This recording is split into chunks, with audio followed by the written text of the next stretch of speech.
Welcome, everyone. Thanks for joining Book Club Babble Live. We have the author Kim Hooper with us straight from Southern California with her adorable little one. All right, let's show her. Hi there. And so Kim Hooper, we've had her author interview and we've reviewed her book, The People Who Knew Me, her debut novel. And we're going to talk about that tonight. So Kim, maybe tell us a little bit about yourself and a little bit about the novel. So like you said, I live in Southern California. I grew up here. A lot of my stories seem to take place here. That's what I know. People Who Knew Me came out in May of 2016, and it's about a woman who fakes her death on 9/11 and goes to California to start a new life under a new identity. So the book's kind of about what makes her make this kind of drastic decision. She's definitely a complicated character. So, that's the kind of characters I like to write the most. What sparked the idea? Because one of the things other people have asked you, and I know I asked you in a previous interview, is we all fantasize about starting over, as totally new. What sparked that idea? Well, it's weird as a writer. There's certain things that kind of come together at the right time that give an idea. So I had heard on this radio show that was one of the biggest fantasies people have, or the number one fantasy people have, is to disappear. Really? Life. And I'm sure we've all thought about it in kind of, like not a serious way, like, oh, what if I just disappear or move somewhere else and start a new life? But I didn't realize that was such a common thing that people fantasized about. And around the same time, I started hearing stories about people who faked their deaths on 9/11 for insurance payouts. And I kind of thought, what if somebody was just supposed to be at work that day and they weren't, and everyone assumed that they had died, and they kind of used it as an opportunity to escape something. So it kind of just started with that. And I wrote a short story about it with the same title back in 2009.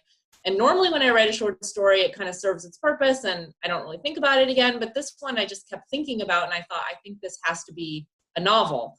So that's kind of where it started. And I didn't really know when I started writing why she was leaving or what her motivations were. In general, I don't really outline. Wow, you don't outline? That's amazing. Weird. I'm such an outliner in my day-to-day life. Like I have a day planner. I'm like very, organized that way. But with writing, I sort of just get an idea and I kind of go where it takes me. And then I worry about making it all fit together in the editing phase. So now here's a question that I have. When I read it, I felt like you were a native New Yorker, or that you knew your ins and outs. So how have you ever lived in New York City, or what's the deal? How did you get that? You had it down. It was a lot of research. Obviously I visited New York. My best friend lives in New York, but I haven't lived there. And I know how passionate New Yorkers are about where they live. So I didn't want to get it wrong. That really came across. Yeah. So it's a lot of research. I always say the internet makes things easy these days. Yeah.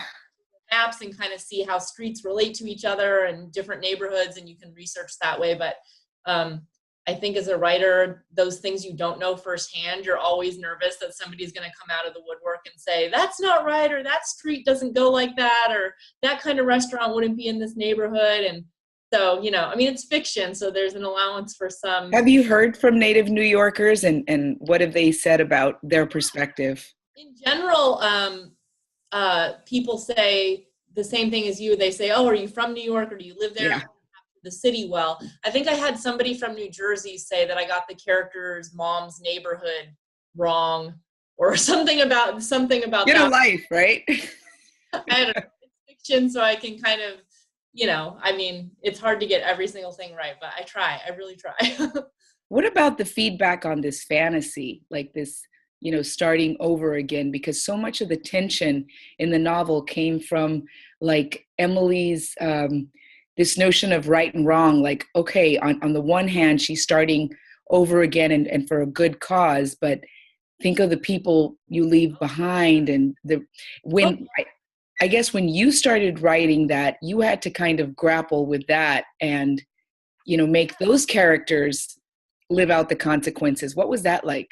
Yeah, what's weird is, I did not realize realize when this book got published that this character would be so controversial. There are people that say she's so selfish, and then there's other people that say I can completely relate to her struggle. So I feel like it's just a very polarizing character, which when I was writing her, I was not thinking about her being right or wrong. I sort of just write a complicated, flawed character who, in my opinion, is just a human being, making decisions kind of with the information she has available to her. And, at the age that she is, she's in her 20s when she makes this drastic decision. I think all of us kind of made some impulsive decisions in our 20s. So I don't know. I never really thought of her as being right or wrong. And I was surprised when I realized that people felt so strongly one way or the other. Well, let's talk about this controversy, because when I read it, part of me, like, I love the way it ended and the way it went, but I was the right and wrong part of me was saying, oh my gosh, that's pretty drastic. How can you do that? My mother would kill me. My relatives would just, even my mom was saying, oh, I can really relate to this character. I mean, it's not like she would ever do anything like that, but she understood of the emotion behind the character. And my dad was like, she's such an awful person. So, I mean, it's just funny that even my parents were in disagreement about, the rightness or wrongness of this character. But I mean, I don't know. I think humans are complex and we all do things that are a little bit right, a little bit wrong, or a lot wrong, or a little right. Right. So, I mean, and we all have our motivations. I mean, I think that was what was fun for me, is to explore why she's doing this and what her tick and the regrets she ends up having later and having to end up revisiting that past anyway. So, right. I had one of my girlfriends read it, and she couldn't be on live, but she said, all right, one of the things that really appealed to her was the aspect of the caregiver experience. Mm-hmm. Can you tell us a little bit of that and why you chose? So you had both of his, let's see, there was like a really complicated family situation. So if you could talk about the caregiving experience angle and where personally you came from it, because to so many people that really resonated. Right. And I mean, what's interesting, I haven't read a lot of fiction that touches on that. And it was a very personal issue for my husband and I. His dad had ALS at the same time that his mom had Parkinson's. So, wow. And they passed away within a year of each other. So we were kind of going through that and just talking to each other about how difficult that situation is. And so when I was writing the book, I sort of put the main character, Emily, and her husband, Drew, in kind of a worst case scenario where they didn't have a lot of family, they didn't have a lot of support or friends, and they're basically taking care of his mother, who is very far along in Parkinson's and can't really do anything for herself. So, and what's interesting is I've had readers from other countries contact me and say, well, I mean, I don't understand. Don't they have state help? And oh, that's hilarious. Yeah. I mean, here you really are out of luck. I mean, they might send somebody to the house like a couple hours a week, but when you're taking care of somebody full time, it can be a real strain.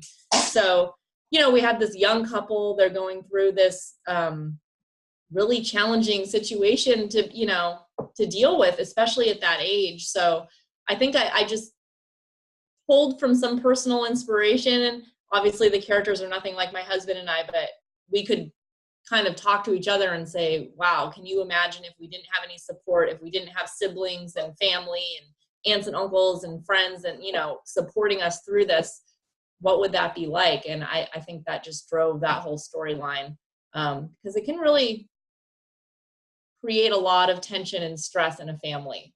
I kept thinking, the older I get, the more you see these situations play themselves out, whether it would be with family and friends where, the caretaking of our parents and grandparents is a real issue. And every time I wanted to blame Emily and her husband, I thought, I would think back like, okay, maybe in the 40s and 50s it'd be different, but today we live away from our families, from our close-knit families, and it would be difficult. And how do you do that? So that was just really, and for my girlfriend who read the novel, she was like, oh my gosh, that was huge. It was, I was so glad to see someone addressing that. And you could tell that it had come from some kind of experience because it was so real. Yeah, and it's a very fraught situation, and I think it's easy to say, "Oh, she's so selfish. She should have been, more supportive." But I think until you're in that situation and you see the kind of daily difficulties that go along with that situation, I mean, Right. judge, like I said, especially at her age, she's young. She's not like the most, mature, Right. dealing with that situation. So So let's get to the baby, because can you tell the readers, hi, Mama, can you tell our readers how when you wrote this novel, you weren't a mother, yeah, and you wrote about being a mother so well that I kept on thinking, I think in the print interview, I asked you, as a mother of two teenage kids, like that's the part that got me crying, just yeah, thinking about those children. And you weren't even pregnant then. I know. And now you have this baby. And your answer was, I didn't have any children, but I was a child myself. Yeah. Now that you have your little baby girl, tell us a little bit about, for those our readers who have not read the novel, why you did this, and then maybe when you had your baby, Yeah. Well, how those. I always thought I was going to have a daughter. And so it's come up a lot in short stories and books I've written previous to this one that kind of never made their way into the world, where I would write characters that had daughters. I just always felt drawn to that storyline. And maybe it is because, like I said, I've been a daughter. I have had that kind of loving but complicated relationship with my own mom. I mean, we're really close now, but the teenage years are rough. So I think that relationship is just so rich, and there's just such a love between a mother and a daughter. And in the book, I mean, the main character, when she goes to California, she's pregnant and she has this child, and they kind of only have each other. The main character doesn't really want to make connections with a lot of people. She wants to keep private because, again, she's hiding under different identity. And I think I just made that bond so powerful because they really do only have each other. And some people say you made the daughter too much of a good kid. But I think, I've talked to a lot of people where they say, well, if a child kind of grows up with just one parent and they are kind of a team, the children often feel like there's no room to rebel because they're sort of supporting their parent in a way. But I mean, the teenager Claire in the book does have her rebellious moments. So, Well, that's a good point, because I think I remember we had this discussion. I had said I was reading the novel at the same time that I was that the Gilmore Girls, that I was revisiting like Gilmore Girls, which my teenage daughters and I, that's like a big thing for us. And kind of like Rory and Lorelai's, they it's just, to me it was, and that's a really great way that your friend put it, that when you are a single parent, you are a team. And I mean, even with my own kids, they're good kids. And I think that, especially, there are so many mother-daughter, especially when it's just them, where they are good kids, and there's nothing, you don't have to, suspend your disbelief or anything. yeah. And like I said, she does have her rebellious moments because, I mean, there's a lot of trying to figure out your identity and, at that phase of life. So I don't know. I feel most connection to the teenage girl in the book. I think a lot of people think the main character, or assume a novelist, the main character is like the novelist, but I don't really necessarily true. I think I really relate most to Claire in the book. But there's little bits and pieces that are inspired by real life. Awesome.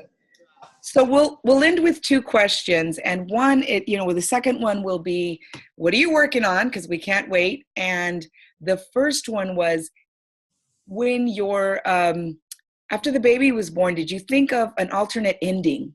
We're not going to give away. Well, actually, that would be a spoiler. Well, I will say that the ending allows people to kind of think how, what do they think will happen next? It doesn't definitively. Right. but it's funny, most people I talk to have the same idea in mind of how they think it ends. So um, yeah, but there were different ways in my head where, you know, longer endings I wrote, and we kind of made the decision to end it how it does. But Right. I've had people, again, a little controversy over that, where some people want to, you know, an epilogue or something, and I feel like I should. But yeah, so. Right. So I know you've got something new coming. Yeah. Can you talk about that? Yeah, it's called Cherry Blossoms, and it'll come out October 30th.